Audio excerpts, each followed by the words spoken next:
Então, pessoal, estão me ouvindo bem? Infelizmente, esqueci meu fone de ouvido, ainda estou na Santa Casa. Mas se alguém tiver alguma dúvida, por favor, ou não estiver escutando bem, por favor, me chame, tá? Então, pancreatite é uma doença bastante antiga, né? Para vocês verem, mais de 100 anos de descrições de pancreatite e a gente ainda não chegou num consenso de qual a melhor definição de pancreatite aguda. Eu achei esse conceito bem interessante, assim, pancreatite aguda é definida como uma condição aguda que se apresenta tipicamente com dor abdominal e geralmente com elevação das enzimas pancreáticas no sangue e urina secundária à inflamação do pâncreas, ou seja, bem simples, né? O diagnóstico de pancreatite segue o mesmo desde 2012. A questão mais interessante que eu quero chamar para vocês aqui, chamar a atenção de vocês aqui, e até a questão de prova para quem está estudando na residência, é que não precisa de imagem para fazer diagnóstico de pancreatite, tá? O aumento sérico de amilase lipase, né, mais de 3 vezes, ele é um critério diagnóstico, mas nós precisamos apenas dois, né? Tá falando, a imagem é um critério diagnóstico, mas nós precisamos de apenas dois. Então, se o paciente tiver dor abdominal e o aumento das enzimas, a gente já pode diagnosticar pancreatite sem necessariamente a gente ter uma imagem, certo?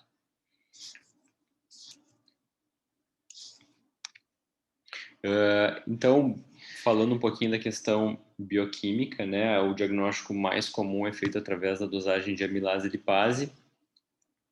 Aqui são várias condições em que a amilase lipase estão aumentadas. Se a gente for ver aqui, inclusive, por exemplo, na lipase, a gente tem aumento aqui no alcoolismo, que é uma das causas de pancreatite, né? A gente vai ter aumento de amilase, por exemplo, em perfuração intestinal, isquemia intestinal.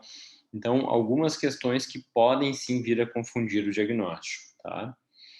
Lipase, ela é a mais específica, né? Muito mais específica do que a amilase, tá? Principalmente por causa da questão da amilase salivar. E ela aumenta junto com a amilase, mas permanece aumentada por mais tempo. Já a amilase, ela é sensível, porém um pouco menos específica por causa da questão da amilase salivar e raramente ela não vai ser um quadro de pancreatite se tiver uma amilase maior que 500, né? Então isso aqui é uma questão muito interessante que para quem é R1 talvez esclareça uma questão da avaliação do abdômen agudo na emergência. Essa tabela nos divide como síndromes, né, o abdômen agudo, como síndrome hemorrágica, síndrome perfurativa, obstrutiva e inflamatória, certo? Isso aqui é muito interessante porque pode guiar vocês e na grande maioria dos casos façam que a gente não peça exames desnecessários ou que a gente não atrase um tratamento, tá? Então, quando tiver um paciente lá na frente de vocês, lá na emergência, com, por exemplo, uma queda de hemoglobina muito importante, com peritonite, né, mas com a hemoglobina lá embaixo, um paciente com uma instalação abrupta, esse paciente tem um quadro de abdômen agudo hemorrágico. Né? Já um paciente com uma peritonite muito intensa, tá? Uma instalação extremamente rápida, abdômen tenso, tá? A gente já pensa no abdômen agudo perfurativo. E se o quadro de distensão for mais preponderante, a gente já pensa num abdômen agudo obstrutivo, né? E quando é que a gente vai pensar na pancreatite?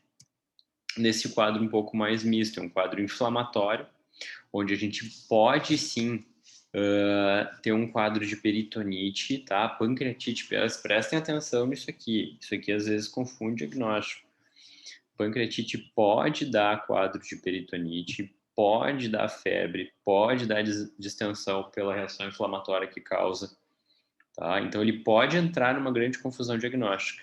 Então, dentro desse quadro de síndrome inflamatória do abdômen agudo, a gente tem que pensar sim em pancreatite como uma das principais causas. Esse aqui é um kit básico que eu sugiro para vocês deixarem anotados toda vez que forem avaliar um paciente na emergência, não esquecer de solicitar esses exames.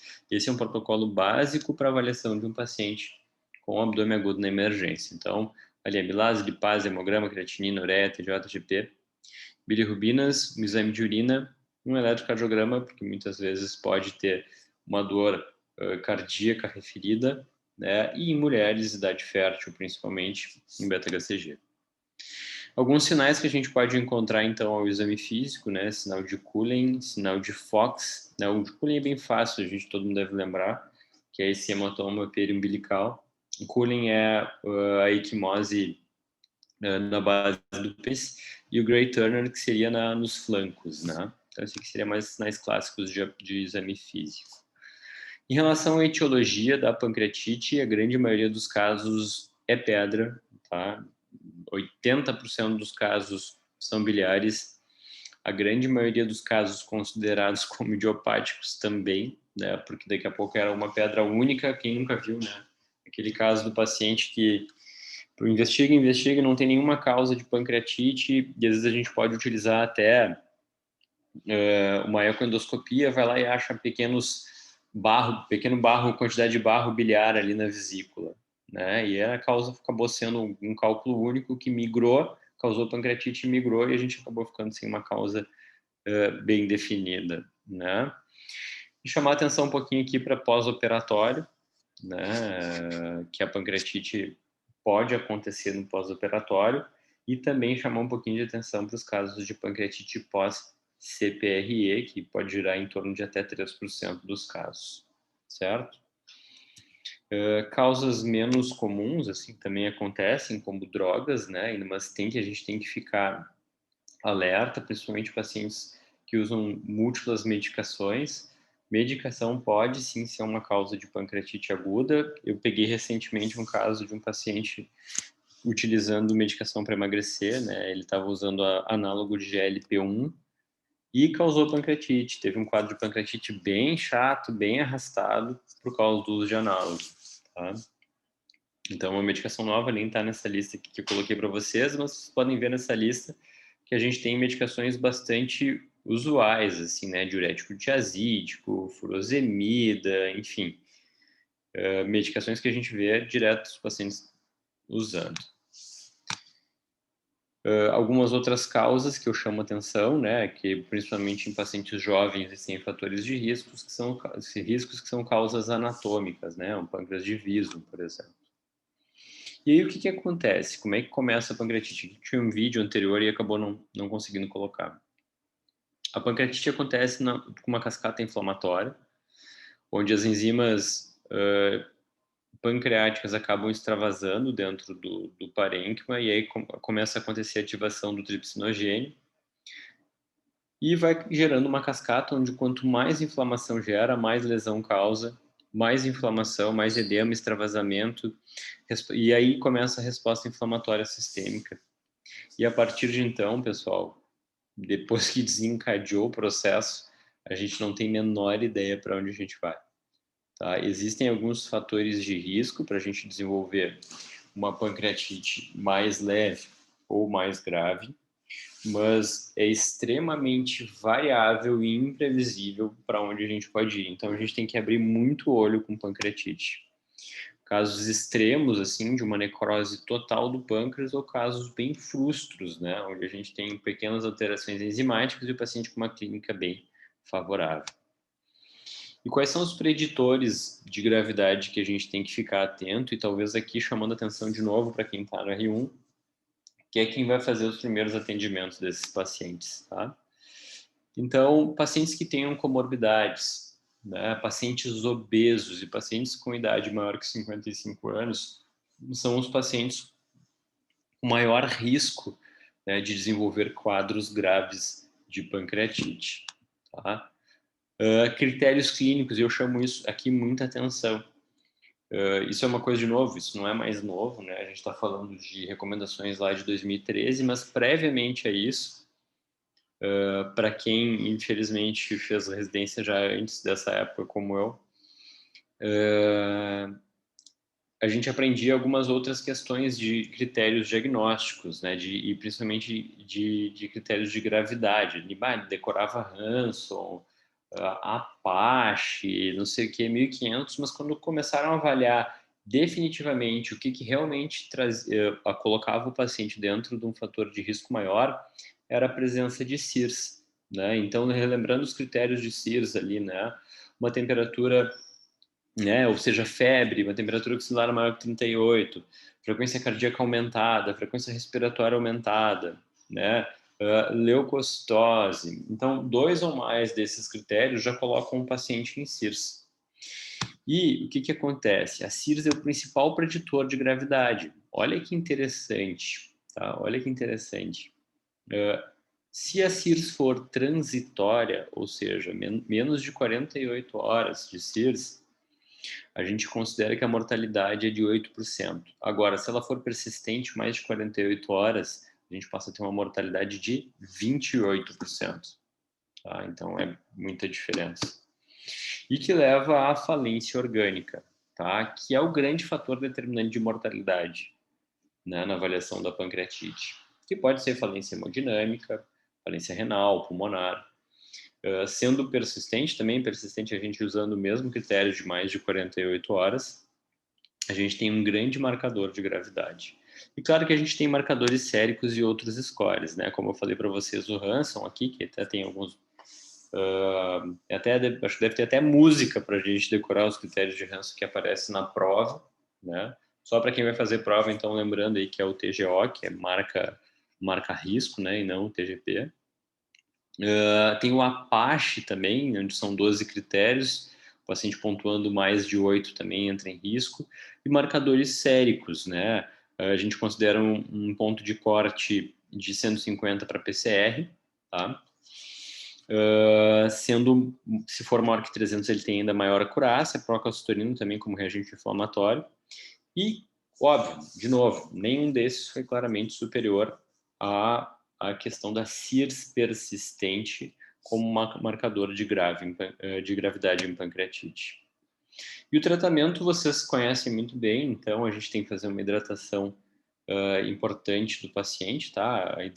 Olha o que quer dizer esse consenso, tá? Com alto grau de recomendação, que a ressuscitação hídrica precoce é um fator independente associado a quedas nas taxas de CIRS persistente e falência orgânica. Talvez a gente conseguir fazer o repouso, né, do pâncreas e a gente conseguir hidratar bem esse paciente, dar um suporte adequado para ele, talvez seja o fator que a gente pode mais modificar a história dessa doença, tá? Onde a gente vai conseguir quebrar um pouco essa cascata inflamatória e permitir que o paciente tenha um desfecho mais favorável. A gente hidrata o paciente, talvez possa cair agora para R2 aí que estiver fazendo prova, foco de hidratação, né, objetivo de volume para a gente hidratar é 5 a 10 kg a hora, tá? Isso vai de 2 a 4 litros por dia, 2,5 a 4 litros por dia, mas sempre objetivando parâmetros clínicos, tá? De uma frequência cardíaca menor que 120, uma pressão arterial média de 60 a 85, um débito urinário de 0,5 a 1 ml quilograma a hora e um hematócrito de 35 a 45, tá? Então, o NPO é o clássico, né? A gente sabe que a pancreatite a gente tem que fazer repouso do pâncreas, então ainda persiste, né, o NPO para quem tem pancreatite, tá? E o retorno, né, da dieta via oral, sempre quando o paciente estiver com melhora do quadro clínico, melhora da dor e dos marcadores inflamatórios, tá? Eles não precisam estar normais, mas podem estar diminuindo, tá? Uma questão interessante que a gente lê sempre que não é necessário, né, a redução completa das enzimas, mas eu vou dizer uma questão que eu digo para vocês e eu aprendi com os meus professores, que a gente tem que valorizar a questão da amilase lipase na pancreatite aguda. Não é marcador, não tem trabalho que mostra, mas a gente na prática percebe que se o paciente ainda está com uma curva alta de enzimas pancreáticas, abre um pouco o olho, talvez segura um pouco, porque a chance de ele não aceitar bem a dieta ou estar em um quadro de reagravação desse quadro de pancreatite é alta, tá? E não é necessário transição, né? A gente começar com líquida, pastosa, branda, né? Tal, não muda grande coisa, uma dieta mais leve, né? Pobre em gorduras é que vai ser mais importante. E a dieta enteral, então, a gente apenas usa dieta enteral se a dieta via oral for indisponível, né? Ou seja, se o paciente não estiver conseguindo aceitar por via oral, não tem grande vantagem em relação a isso, tá? E a gente usa uma sonda nasogástrica, né, ou nasentérica, se o paciente tiver gastroparesia, principalmente, certo? E se estando estável hemodinamicamente, dá para alimentar. Bom, pessoal, 2021, né, antibiótico em pancreatite. De novo, discuti o caso semana passada com um clínico, que ele já me passou o caso assim, André, queria que eu olhasse um paciente para mim com pancreatite aguda, mas fica tranquilo que, ó, tava com uma leucocitosezinha, já comecei antibiótico, comecei Ambisuba. Eu disse, poxa, cara, né, como é que tu vai falar para o clínico, né, que não precisa antibiótico para tratar pancreatite e tal, mas bom. Aí eu orientei ele, não, cara, acho que não precisa antibiótico, e o paciente acabou evoluindo super bem, era uma pancreatite aguda moderada, arrastou um pouquinho e ficou bem, tá? Então, antibiótico profilaxia, ela não precisa, não é necessária, até porque o quadro de pancreatite ele pode se arrastar e depois tu pode vir a precisar do antibiótico e a gente vai ter queimado alguns cartuchos, tá?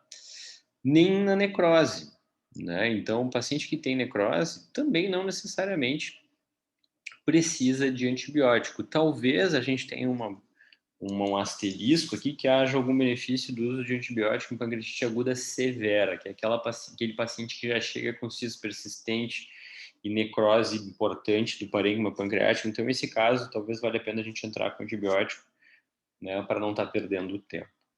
Exames de imagem é uma grande questão, então nem todo paciente precisa tomar uma tomografia, né? Aquele paciente que está sem critério de gravidade, que chegou só com dor abdominal e aumento de amilase lipase, a gente pode fazer uma ecografia que é justamente para identificar a causa.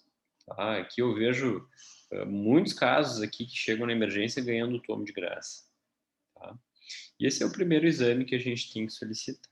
Tá? É o melhor exame para determinar a etiologia biliar e já nos guia até para a questão do uso da CPRE, se tiver talvez algum sinal de obstrução biliar, de dilatação de vias biliares. Tá? Então, CPRE, esse era um vídeo também, nem vou mostrar para vocês, um caso mais simples, vocês sabem bem o que é. Essas são indicações da colangiopancreatografia retrógrada endoscópica, tá? Olhem o mais interessante, tá? Ela não é indicada em pancreatite biliar leve sem colangite. Quando eu estava na faculdade, fiz estágio no serviço uma vez que pancreatite era sinônimo de CPRE. Não sei se os caras estavam querendo ganhar mão em CPRE, mas não tem indicação alguma, tá? Então, pancreatite aguda leve, sem colangite, não precisa realizar. Provavelmente não vai ser indicado na severa e tal, e a gente indica para quem? Para quem tem pancreatite aguda, biliar, né, com colangite, tá? Então, se tiver colangite, tem. Provavelmente a gente vai fazer também no momento em que tiver uma pancreatite aguda com obstrução do colédoco, ou seja, a gente faz e tem uma pedra lá trancando e a gente vai fazer. Nos outros casos, a gente não necessariamente precisa. Uma coisa que eu levanto aqui para vocês também é que a própria CPRE é um fator de risco para pancreatite, né? A gente está muito mal acostumado aqui na instituição, nós temos excelentes médicos, temos um serviço de CPRE fantástico, mas isso não é assim em todos os lugares. A gente pode ver por esse estudo aqui mostrando um grau significativo de risco, né, de desenvolver complicações no pâncreas pós-CPRE. Tá? Então a gente já fica mais alerta quando assim teve canulação de ducto pancreático, quando teve que fazer pré-corte. Essas são palavras que vocês têm que começar a ler, né, num laudo de CPRE, principalmente porque pode dizer para vocês, olha, esse exame foi um pouco mais difícil, então ele tem um pouco mais de risco de complicar. Tomografia, então, a gente vai realizar, lembrando que para a gente avaliar pancreatite e pâncreas, necessariamente a tomografia tem que ter contraste, tá? A gente vai acabar solicitando pancreatite em diagnósticos incertos, tá? Ou em pacientes que têm quadros clínicos mais severos, então a gente tem que confirmar a severidade e fazer um estagiamento melhor da doença, ou quando o paciente está piorando clinicamente ou não está melhorando, tá? Se é aquele paciente que vocês, a princípio, diagnosticaram como uma pancreatite aguda leve, estavam esperando melhorar dos fatores inflamatórios e as enzimas para poder operar a vesícula e o cara não melhora, pede uma tomo para avaliar ele melhor, tá? E a partir de então, a gente tem a classificação atual de pancreatite. Tá? Ela é dividida em leve, moderada e severa. A pancreatite antes era dividida em leve e grave, mas acabou se vendo que tinham casos mais arrastados. Esses casos foram denominados, então, de moderados. Tá? O que acontece? Na leve, isso é importante para vocês saberem, tá? Tentem decorar aí. A gente não tem falência orgânica e não tem complicação local, tá? É leve. Na moderada, a gente vai ter uma falência orgânica transitória, né? Ou seja, uma alteração de creatininas que dura menos de 48 horas, ou uma complicação local, tá? Mas ele não tem falência orgânica persistente. E o critério diagnóstico para severa é a falência orgânica persistente, tá? Mais de 48 horas. Então, isso aqui é bem importante. Acho que é legal até toda vez que for avaliar um paciente com pancreatite, já bota lá, pancreatite aguda leve, pancreatite aguda moderada, pancreatite aguda severa, lá no hashtag lá dos pacientes.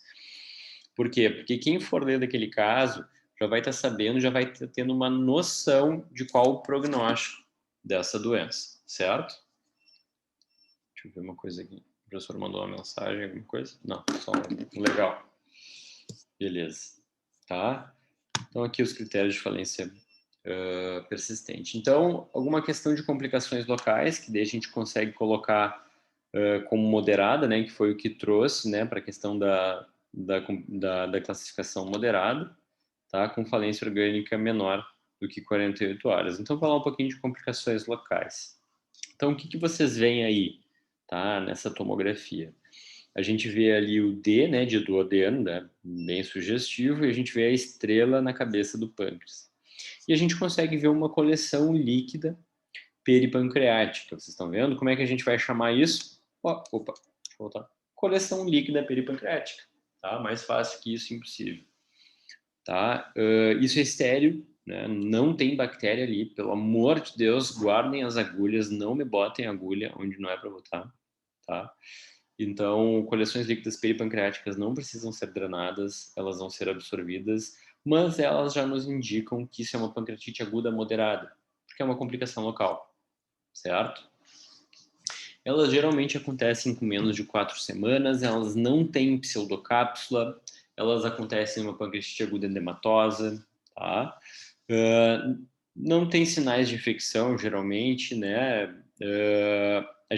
A ressonância às vezes pode ser interessante nesses casos e a grande maioria delas resolve espontaneamente em até 6 semanas. Porém, quando a gente observa uma imagem dessas, tá? Uma imagem que vocês podem observar uma impregnação de contraste ao redor da lesão, vocês podem observar um conteúdo homogêneo no interior da lesão, sugestivo de líquido, tá? O que é isso, pessoal? Essa imagem clássica de pseudocisto, tá?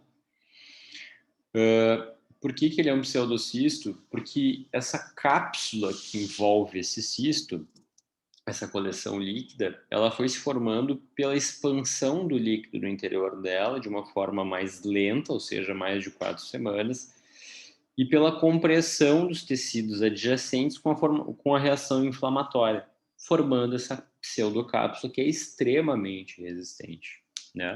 Só que isso precisa de tempo para evoluir. Então, menos de 4 semanas, dificilmente a gente vai ter algum pseudocisto, tá?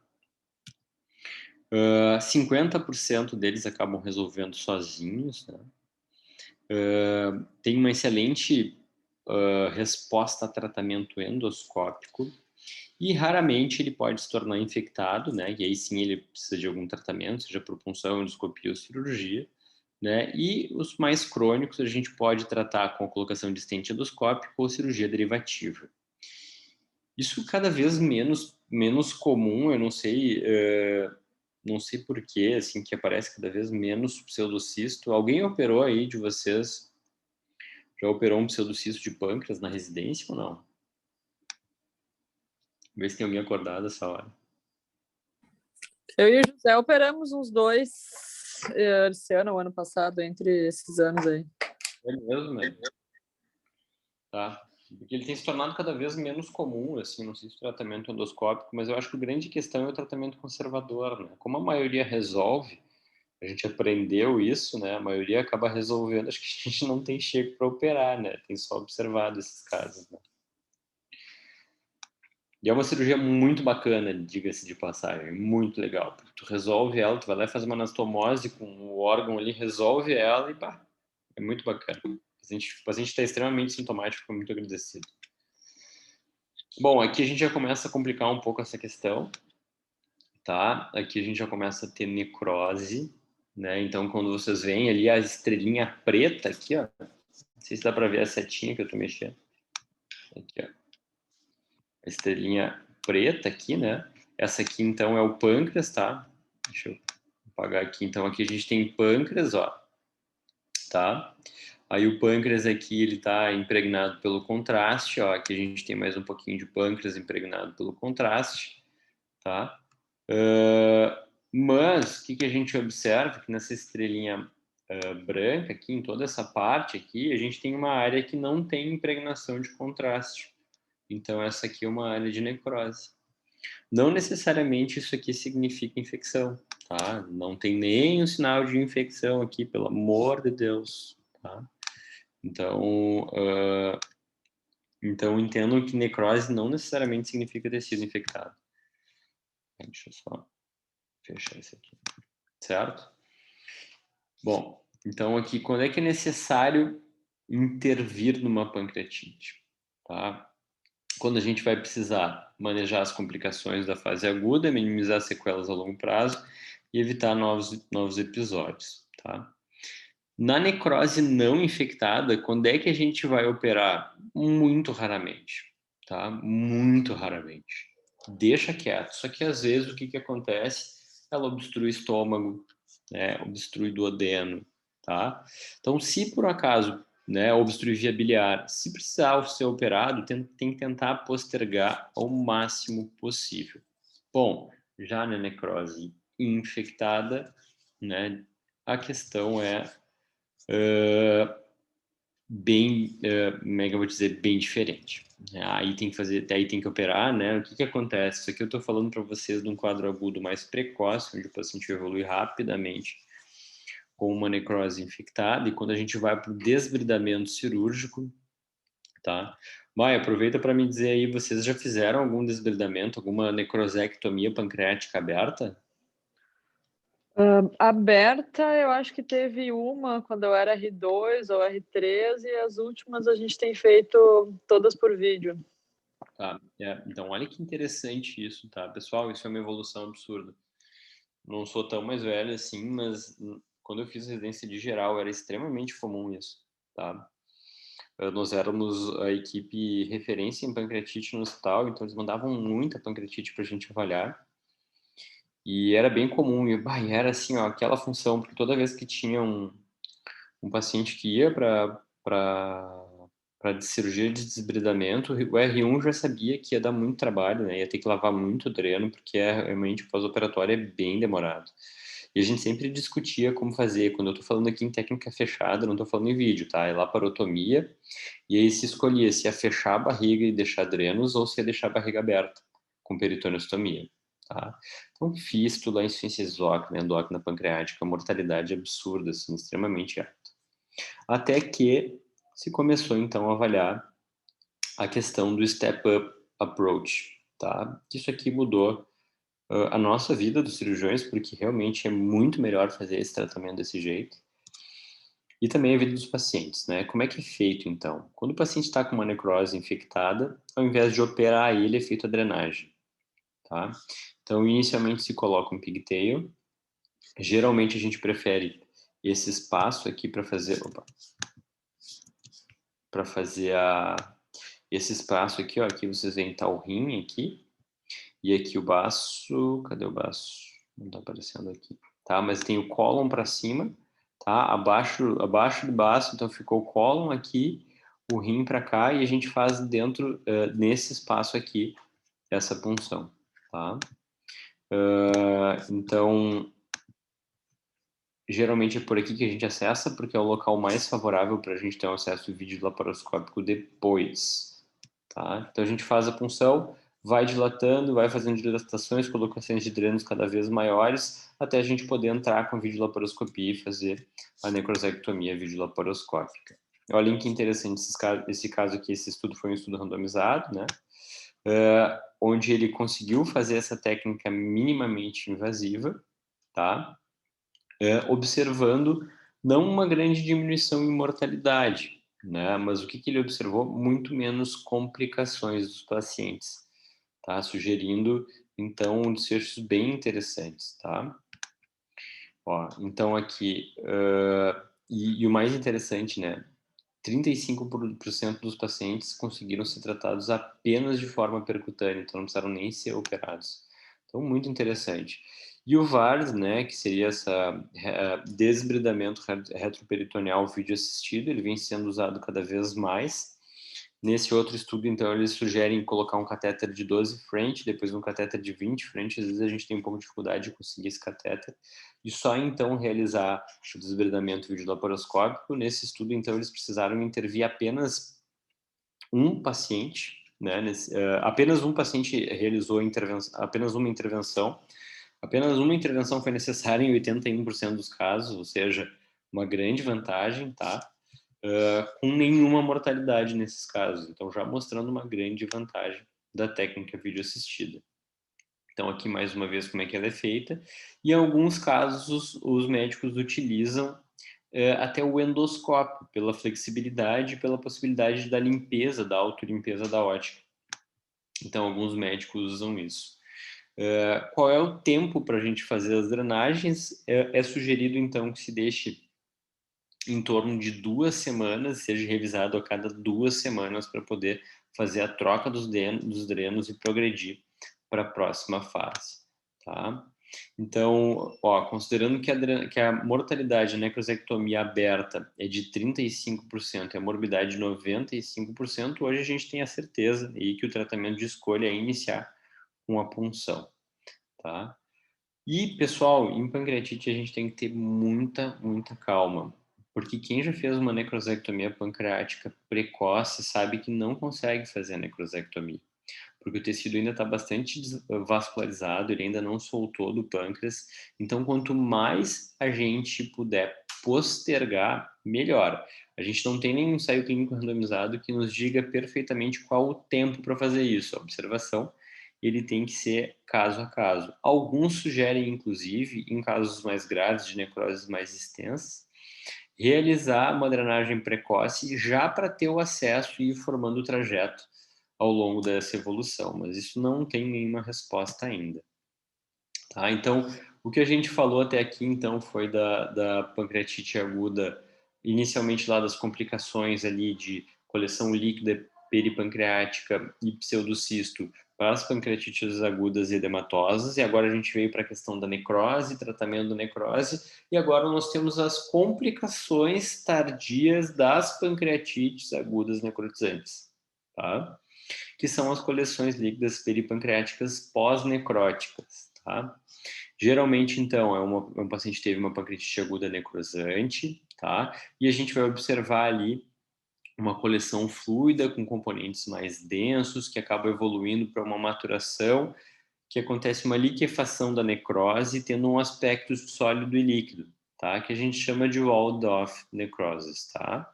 Ele tem uma cápsula muito bem demarcada, espessa, e esse paciente vai ter infecção? Não necessariamente, mas ele tem um quadro inflamatório persistente, e isso é muito característico nesses casos. São pacientes que evoluem, tá? Isso confunde muitas vezes com a necrose infectada, mas lembrando que a necrose infectada é precoce e a coleção líquida peripancreática pós-necrótica ela é tardia, tá? E geralmente um quadro inflamatório persistente, tá? De difícil controle, o paciente já usou e trocou 1.500 esquemas antibióticos, e o paciente persiste com aquela leucocitose, com aquela febrícula.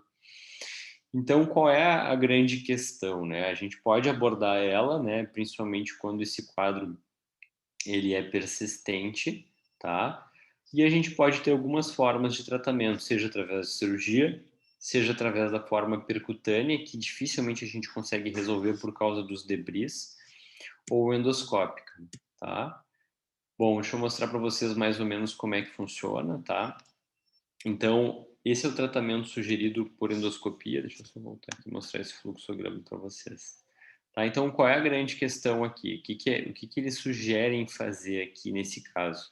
Lembrando que sempre a gente deve postergar isso para mais de 8 semanas, tá?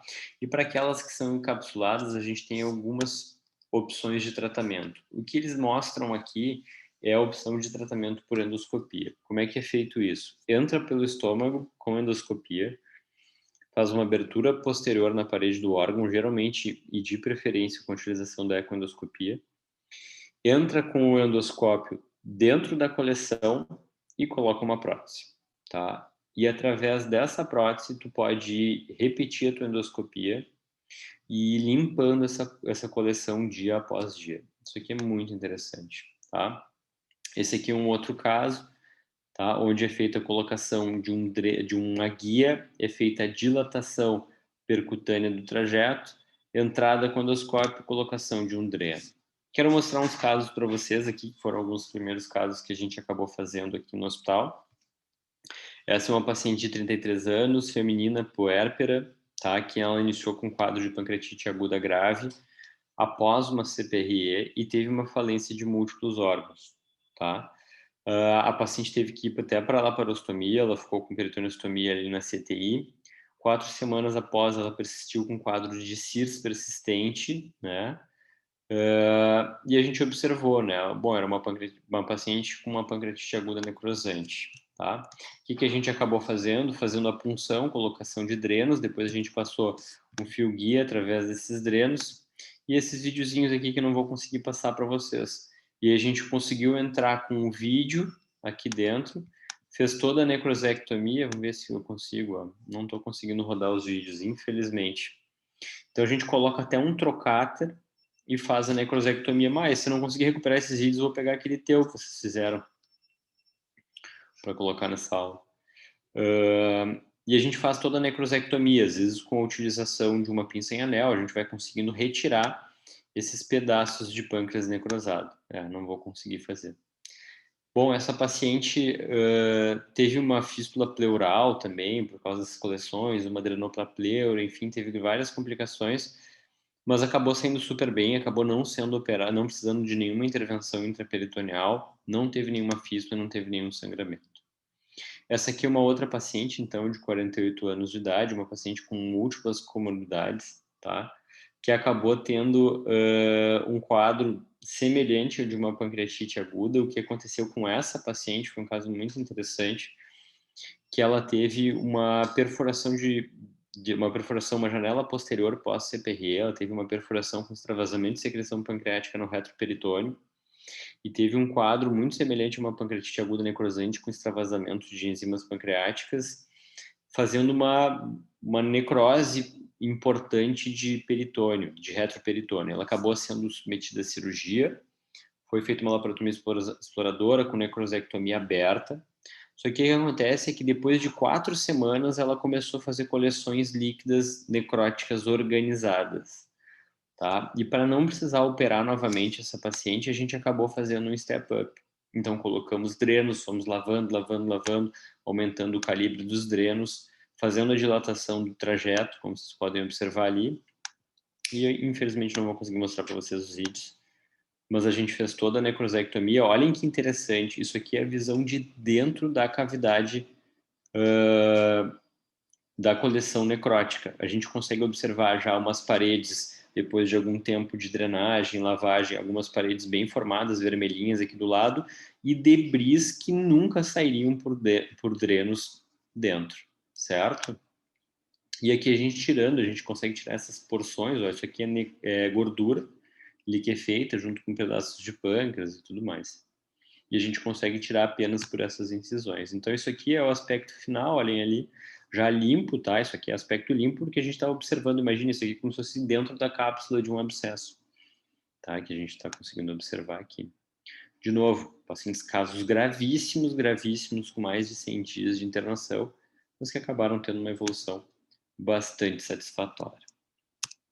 Certo? Aqui a gente tinha uma questão um pouco mais sobre síndrome compartimental, mas era isso que eu queria dividir com vocês hoje. Bom, alguma dúvida? Conseguiram entender um pouquinho da questão de manejo inicial, dos fatores de gravidade, o que vocês têm que avaliar?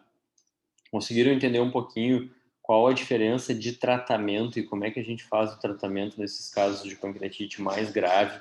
A gente sempre tem que postergar o tratamento ao máximo possível. O cirurgião, nesses casos, pessoal, é muito importante, é impressionante como existe uma carência muito importante na formação sobre o tratamento da pancreatite, ele ainda é bastante antiquado. E vocês serão referências, então vai ser muito importante vocês terem uma ideia de como tratar a pancreatite, tá? Essa aula aqui acho que vale muito a pena para a residência de cirurgia geral e aparelho digestivo também, mas acho que ela é básica para a gente conseguir fazer um tratamento bem direcionado para esses casos. Dúvidas? Nenhuma? Tá, bom, então queria agradecer a atenção de vocês. Ninguém tem dúvida, então. Quero aproveitar e fazer um merchan, então, já aproveitando que vocês estão aí. Ó, o Eduardo aí ativou o microfone. Quer falar, Eduardo? Não, professor, foi só o toque aqui. Desculpa. Aproveitar e fazer um merchan para vocês. Pessoal, a gente está com o nosso curso para residentes de cirurgia robótica, que vai ser realizado no final de agosto. A gente já está com uma turma praticamente fechada do pessoal lá da UX e o pessoal da URO aqui da Santa Casa, os residentes se inscreveram também. Quem tiver interesse, dá uma entradinha no site do Ensino e Pesquisa ou me pergunta aí que a gente esclarece. Tá bom? Aproveitar, fazer um merchan aqui para vocês dos nossos cursos aí, valorização do hospital. Certo? Acho que era isso aí que eu queria dividir com vocês hoje. Se alguém tiver alguma dúvida, eu fico à disposição aí. Certo. Muito obrigado, professor. Valeu, galera. Uma boa noite para todo mundo. Valeu,